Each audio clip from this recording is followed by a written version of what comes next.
한국의 서해를 장악하라. 중국 해군 군함 1년간 한국 서해 관할 230회 침입. 2016년에서 2020년 외국 군함 한반도 해역 침범 횟수. 2016년 중국 110회, 러시아 30회, 일본 2회. 2017년 중국 110회, 러시아 20회, 일본 10회. 2018년 중국 230회, 러시아 10회, 일본 30회. 2019년 중국 290회, 러시아 50회, 일본 30회.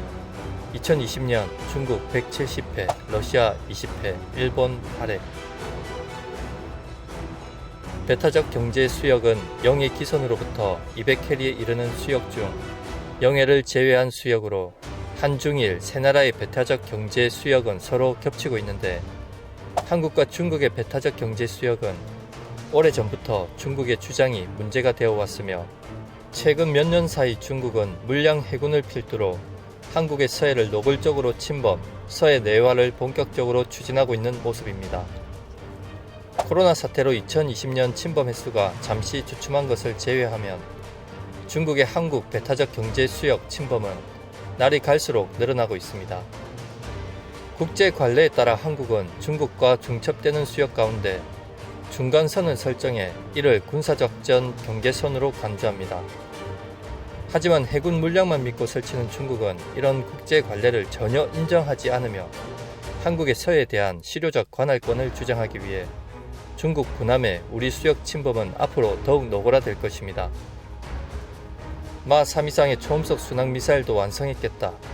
중국의 서해 도전에 경고와 동시에 중국 수상함들의 씨를 말리기 위해서라도 한국 서해안에 초음속 순항미사일 도배는 당연하리라 생각됩니다.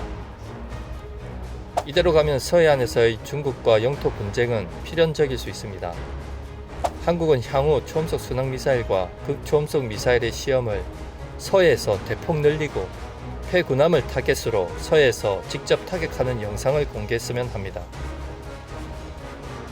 반갑습니다. 구독자분들과 함께 성장하는 밀리터리 채널 생활탐구입니다. 한국 해군을 얕보고 1년의 반 이상을 한국 영해에 침범하는 중국의 서해 내화에 대응할 당장에 필요한 현실적인 해군의 대안은 무엇일까요? 먼저 중국 북부 해군 기지 타격을 목표로 가장 싸게 먹히는 방법은 해성 대한미사일의 사정거리를 연장하는 방법입니다. 해성 대한미사일은 사거리 180km입니다. 백령도에서 중국 북부 해군 기지까지의 거리가 230km 정도로 해성 대한미사일의 사거리를 300km까지 늘려 산둥과 다롄을 포함한 북부 함대 전체가 개량된 해성 대한미사일의 사거리 내에 들어가게 하는 방법으로 기지에 정박한 북부 함대 전체가 사거리에 들어오기 때문에 서해로 띄우기 전에 일부 중국 함선들을 수장시킬 수 있습니다. 여기서 다시 사거리를 300km에서 600km로 늘린다면 제주 지역에서 중국 동해 함대 기지까지 사정권에 들어가게 되죠. 즉, 개량을 통해 사거리를 늘려 지대함과 함대함 버전을 1차적으로 도배한다면 함정 수량을 늘리는 것보다 서해와 동중국해에서 값싸고 빠른 시일 내에 중국 함대 세력을 견제할 수 있는 수단이 추가되는 것이죠. 또한 개발된 한국형 초음속 순항미사일의 서해 도배도 신규 함정 건조보다 신속하게 배치할 수 있습니다. 반갑습니다. 구독자분들과 함께 성장하는 밀리터리 채널 생활탐구입니다. 막연히 중국처럼 함대 톤수와 함대 규모를 늘리는 데 올인한다면 국방비가 우리보다 6배나 많은 중국의 페이스에 말리는 꼴이 될 가능성이 큽니다. 이미 시험 발사를 성공한 마3 초음속 순항미사일의 대규모 배치와 연구 막바지에 들어간 마5 이상의 초음속 순항미사일, 그리고 극초음속 미사일의 빠른 등장은 중국의 북해, 동해 함대를 묶어놓을 수 있는 최선의 비대칭 무기이자 값싸게 중국 동북부 해안 지역을 올가매고 마비시킬 수 있는 방법일 것입니다. 대형 함정의 건조와 보유도 중요하지만 해군은 한정된 국방비와 해군 인력 감소 문제, 성조원의 피로도 개선에 좀 더 많은 신경을 써야 할 것입니다. 한국 서해를 자신들 앞마당으로 생각하는 골 때리는 중국의 심리. 중국이 이처럼 한국의 서해를 자신들 앞마당이라고 생각하는 이유는 자신들의 국토 크기가 크고 인구에 비례해서 자신들의 해양 영역 또한 당연히 넓고 커야 한다는 논리가 기본적으로 깔려있기 때문입니다. 그리고 중국은 한중 해군력의 격차를 제대로 이용하고 있는데 한국 해군이 10년에 걸쳐 구축하는 전력을 중국은 단 1년 만에 구축하고 있습니다.